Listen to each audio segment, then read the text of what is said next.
as we head to the Verizon Center in D.C. There's Defensive Player of the Year Joakim Noah and John Wall coming off a nice Game 3. Kirk Hinrich with the floater. The Wizards are running, and it's Wall to Trevor Ariza. Mike, 7-zip Washington. Talking about the pace, we mentioned that, before the top of the game that, they would have, minus Nene, they would have to push the pace, and I thought they did early. Came out and kind of smacked Chicago right in the face early and never really looked back. Trevor Ariza for 3. 17-2 Washington, and Randy Whitman pumping up his team. What we're doing down there, that's why we're where we're at. All right? Continue to get stops. And they would continue to get stops. Underneath to Carlos Boozer and Trevor Booker with the block and the primal scream. Hey, that's that energy that he was bringing, that effort that he was bringing, and it was huge because it just ignited the fast break for the Wizards.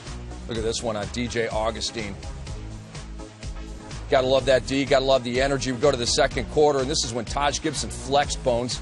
Well, like Coach Woodson said, if it wasn't for Taj Gibson, this game is over. I mean, it's a blowout. So Taj came in, provided some instant offense. You saw him on the break there, then working on the post. And the Bulls got themselves right back in the game because of number 22. Yeah, they trailed by 15 thanks to Gibson. They got it within 4, but back come the Wizards in a game of runs. Not an alley-oop. That was an alley lay-in for Martell Webster. Yeah, again, their bench guys are a key to, what the Wizards are trying to get established. They didn't get a whole lot off the bench tonight, but it was productive. Webster coming in and making a few shots early, and they're going to need that the rest of the way out. Beal put the Wizards up 11. John Wall with the steal. He's going all the way. They're up 13. Well, that's what I said earlier. The turnovers killed the Bulls because the Wizards got out and ran and finished. And you can't just turn the ball over. They had 16 turnovers, gave up 29 points.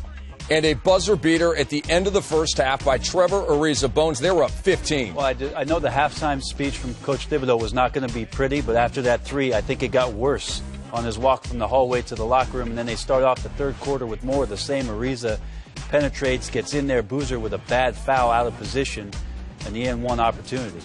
And then Carlos Boozer called for a flagrant 1 foul on Marcin Gortat. That was his 5th foul in the third quarter. Did you think that was flagrant? I don't know. It was kind of question. He just took a hard foul. I mean, they called it. Hey, it's part of it. It is what it is. John Wall with the miss. Marcin Gortat looking for somebody. Good guy to find. Trevor Ariza. Oh, he banked it in. It was that kind of day for him. Hey, banked it off the glass. The bank's open on Sunday. And the shot is off. Gooden keeping it alive. And Bradley Beal finger rolling it home. And Wizards owner Ted Leonsis loving it. Taking advantage of Mike Dunleavy, who took a hard fall on that one. He'd go out of the game. They were checking the left arm, left wrist area.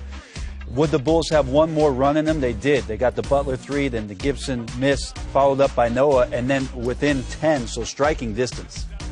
But then shot clock running down. It's Marcin Gortat finding Trevor Ariza. Flying in baseline style. That was it. The Washington Wizards win Game 4. The final score, 98-89. And there is Ted Leonsis, the owner of the Wizards. Loving what he is seeing, although a subdued look on his face right there. Taj Gibson